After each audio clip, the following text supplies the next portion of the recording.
Assalamualaikum warahmatullahi wabarakatuh. Selamat datang kembali di channel Kode Explorer Diary. Di video kali ini saya akan menunjukkan kepada kalian sebuah aplikasi project manajemen full stack yang saya bangun dari awal, mulai dari back-end sampai front-end. Aplikasi ini punya fitur lengkap seperti manajemen workspace, Kanban board, kalender task, sistem komentar, subtask, manajemen member dengan role dan permission, dan masih banyak lagi. Untuk tech stack-nya, saya menggunakan ASP.NET Core 9 di backend dengan database PostgreSQL. Dan di front-end saya pakai React 19 versi 19 dengan TypeScript dan Tailwind CSS. Tanpa berlama-lama lagi, langsung kita lihat demonya.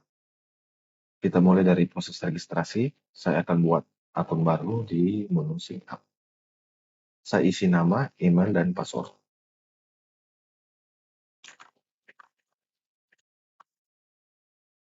Untuk validasi formnya, saya menggunakan Red Hook Form, dikombinasikan dengan Zoth untuk skema validasinya. Jadi kalau ada input yang salah, error message-nya langsung muncul secara real time, seperti ini.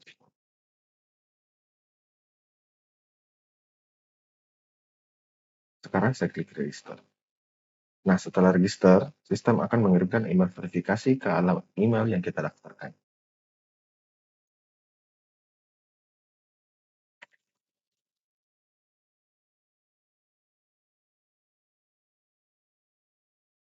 Saya buka Gmail yang didaftarkan sebelumnya, ada email yang masuk,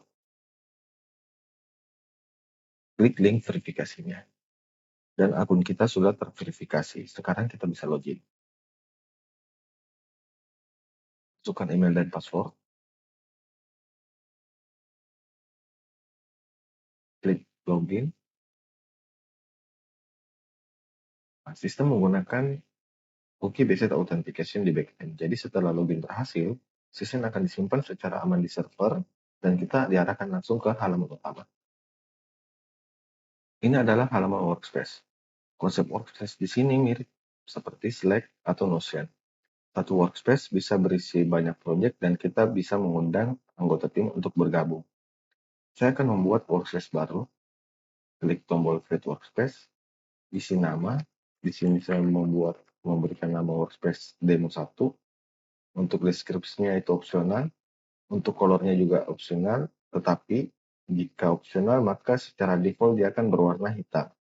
Di sini saya akan memilih warna biru, klik tombol create, workspace baru telah dibuat. Nah, untuk mengundang anggota tim bergabung ke dalam workspace yang telah kita buat, kita klik workspace-nya dulu. Setelah diklik, maka halaman yang paling pertama terbuka ialah halaman dashboard. Di sini menampilkan informasi mengenai project dan tasknya. Untuk mengundang anggota tim, kita masuk ke menu members. Kita bisa menggunakan invite link. Saya klik di sini untuk mendapatkan invite code linknya.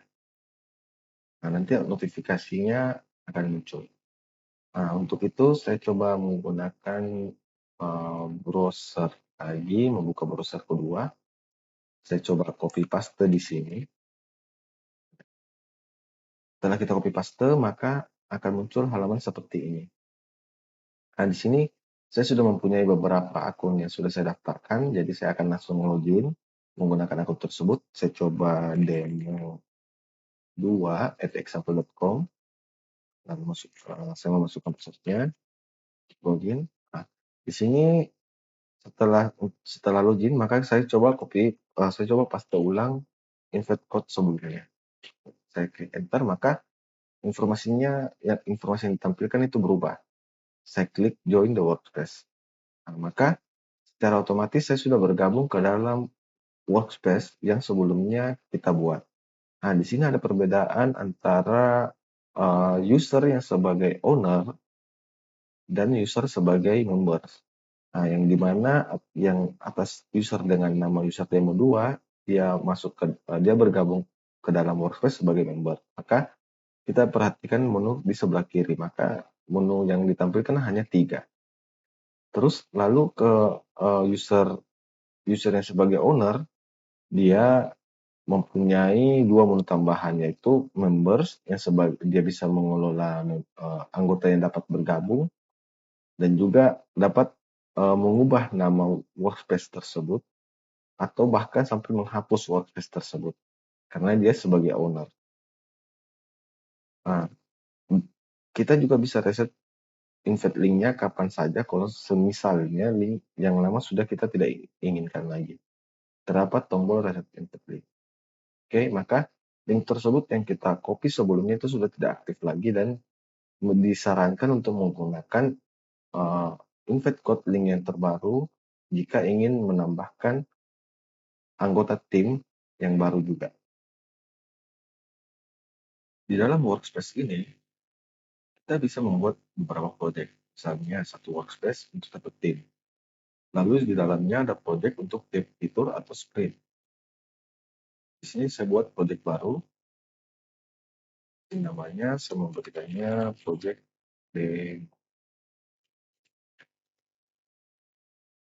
Terus saya akan memberikan inputan bahwa project ini akan dimulai dari tanggal startnya dari tanggal berapa dan juga end date-nya sampai tanggal berapa.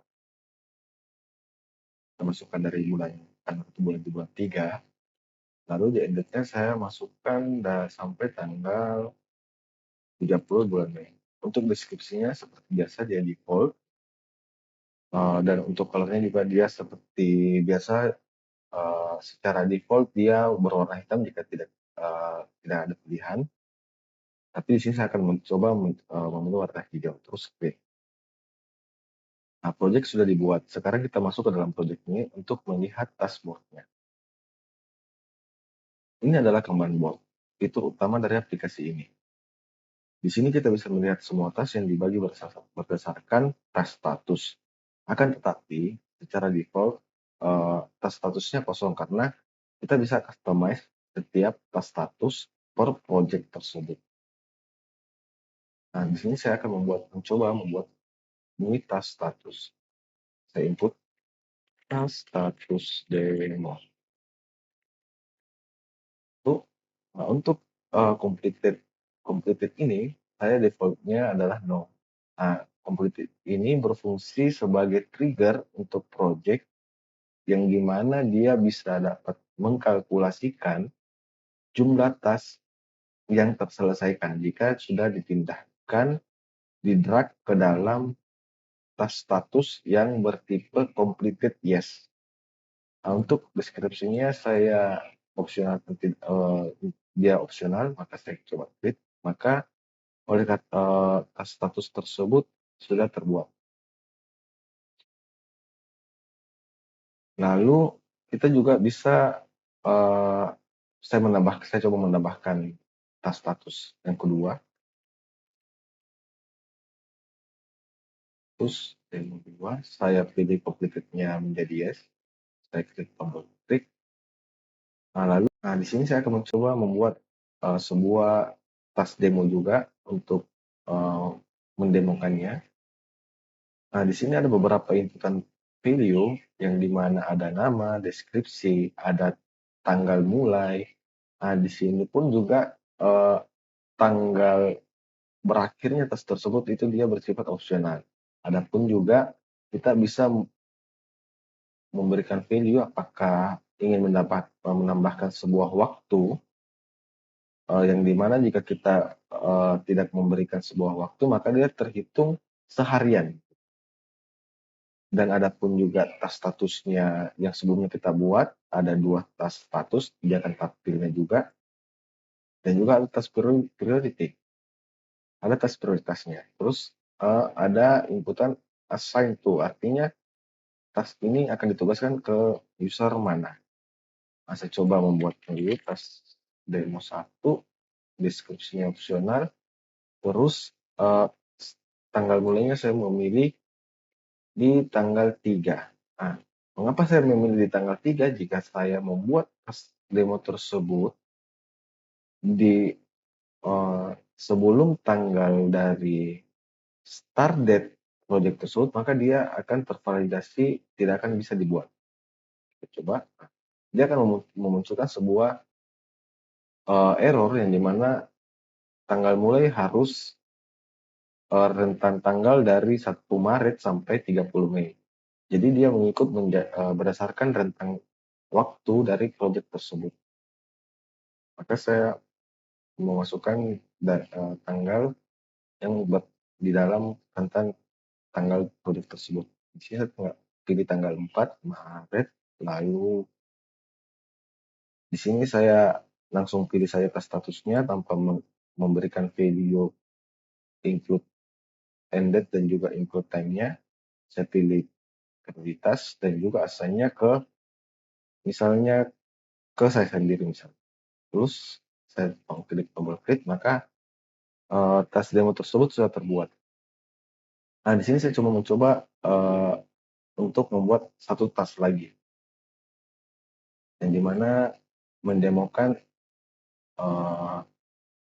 ended-nya. Saya coba tas demo, saya pilih tanggal dari 3.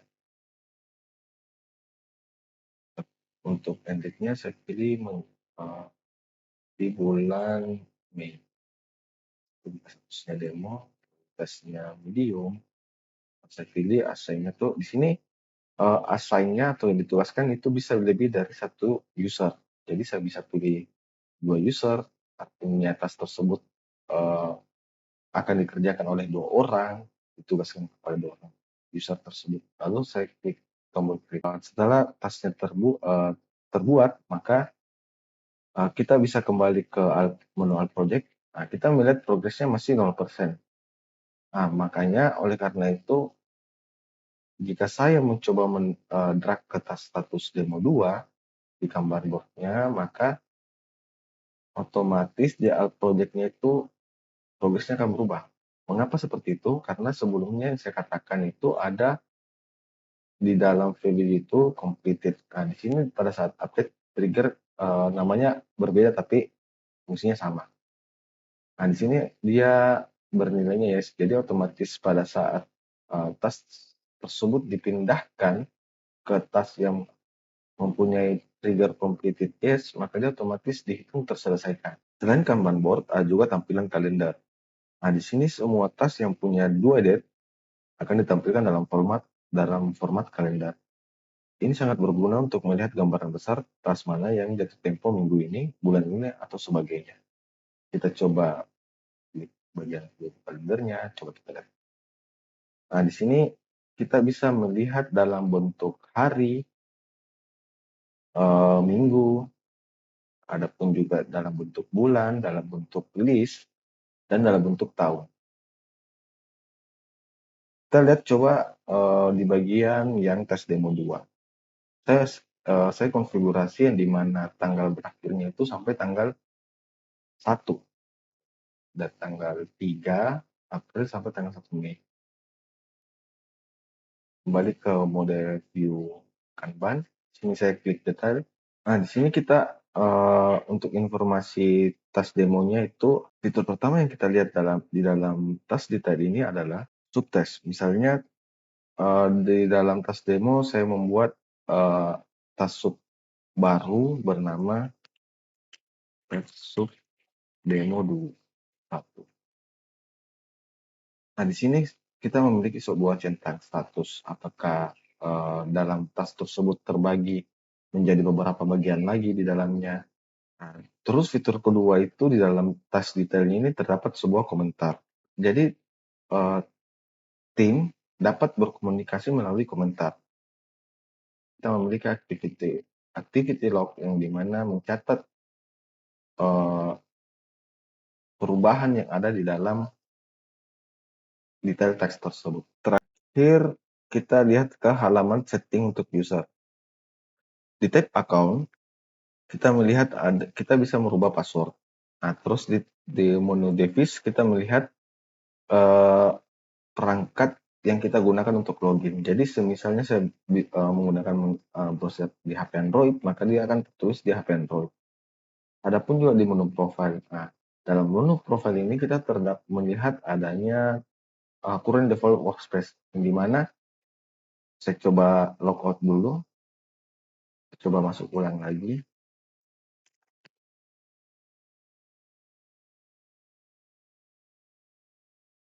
Oke, nah kita lihat di sini. Pada saat saya login, dia akan hanya satu menu yang dimunculkan dan menampilkan list workspace-nya. Nah, tetapi jika sewaktu-waktu saya ingin berpindah fokus ke workspace, salah satu workspace, maka saya bisa konfigurasi di dalam profil tersebut. Saya pilih workspace utama. Artinya jika saya semisal mempunyai dua workspace, tapi saya bisa mengalihkan fokus jika saya pertama kali login, maka workspace yang saya fokuskan itu akan terlihat pertama kali. Klik set, maka saya coba login ulang, coba masuk. Nah, lalu kita lihat setelah saya set default workspace-nya, maka fokus saya berpindah menjadi workspace demo 1 ini. Maka dia otomatis masuk ke dalam dashboard-nya untuk melihat informasi singkat mengenai project dan task-nya. Oke, cukup sekian untuk demonya. Sampai ketemu kembali di video selanjutnya.